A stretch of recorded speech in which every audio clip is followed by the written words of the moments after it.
Yo guys, what's going on? King Xavier here and welcome back to another match preview. So next week we play, or rather this week, end of this week, Saturday, we play against West Ham United. Now, West Ham didn't do too great in their last game after conceding 4 goals to Manchester United, who now sit at the top of the league after week 1. Now, that's the biggest defeat of all the games, no goals and conceding 4. This is quite embarrassing for them given the fact that they just loaned out Joe Hart from Manchester City. Not very good for him to start off his Premier League, or his return to the Premier League rather, by conceding 4 goals. This could just be him trying to settle in with the intensity of the Premier League. Now, we completely dominated the last game against Swansea, and yet we still couldn't score. It was quite tragic, really. Watching the whole game just unfold, the person who came closest twice was Maya Yoshida, and he really should have buried the header.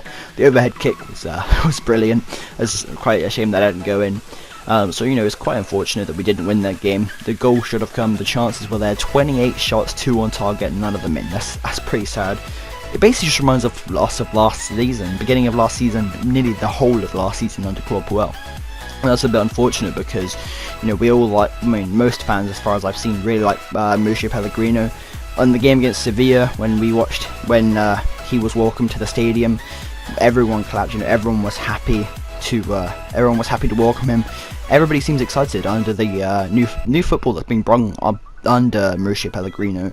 The style of attacking football looks so much better. I'm really excited for it, and I think that given enough time and given as much as he can do to this club, and given the new Chinese partnership, I reckon that we can actually make this better.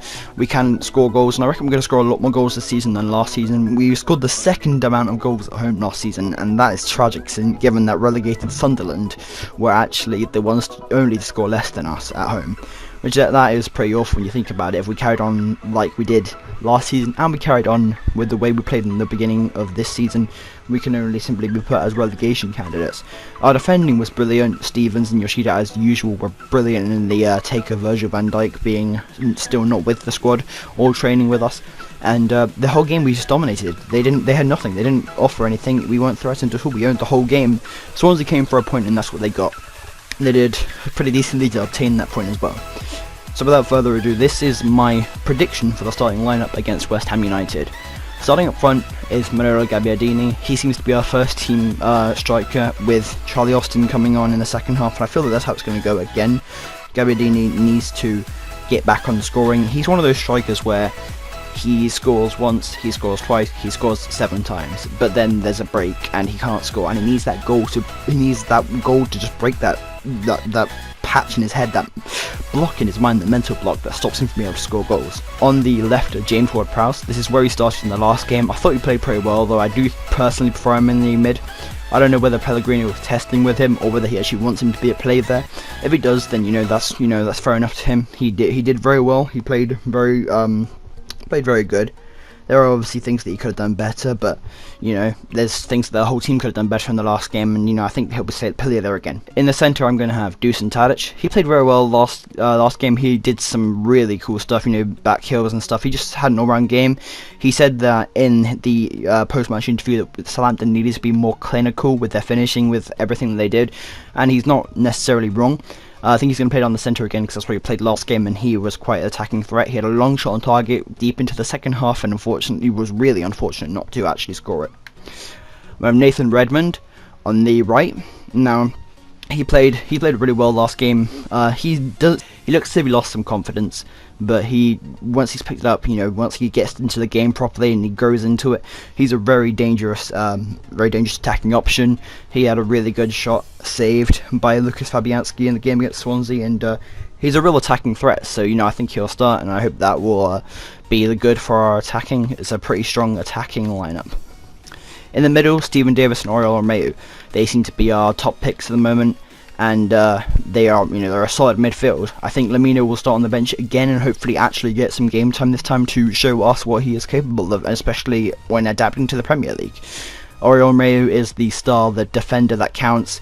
Needlessly got booked in the last game. I'm not really sure what the referee was on last game, but he did good, and he always does good every week, so he'll obviously start. And Stephen Davis, our current captain, under the absence of Virgil van Dijk, will also start, I believe. On the fullbacks, I'm going to have Cedric and Ryan Bertrand. both had, I mean, Brian Bertrand just was the man of the match last game, and their play because he played very well.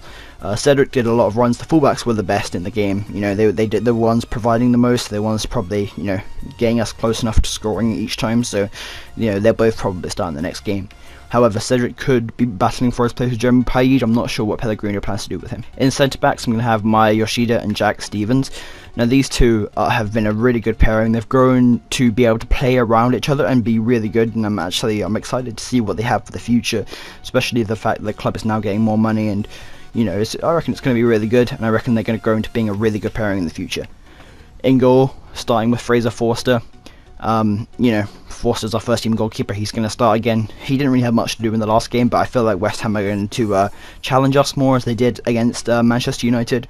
They have a new striker and they have quite a few more attacking options, so I feel like they're going to challenge us a lot more than they did Manchester United, and way more than the Swans did for us. Now, this all depends on what Pellegrino is depending to do for the rest of the season. Now, we do have an EFL Cup game, or I can't remember what it's called, but it's called something differently this season. A few days after our game is on the 19th, and I believe the cup game is on the 21st, so it's only 4 days after. And so it depends. If Pellegrino wants to introduce us by doing what he did with Alaves, a high-ish finish and a cup final or whatever, or maybe even winning the cup final, then he will maybe not play this team, maybe play a bit of a weaker team given the fullbacks area and stuff like that. It depends what he wants to aim for this season, whether he wants to aim for the league, whether he wants to aim for the cup. What do you guys think he should aim for? What do you think we should try and achieve this season? Let me know down below. Like if you enjoyed the video and the previews I bring, and comment what you want to see next, and subscribe if you're new. See you guys in the next one, and peace out.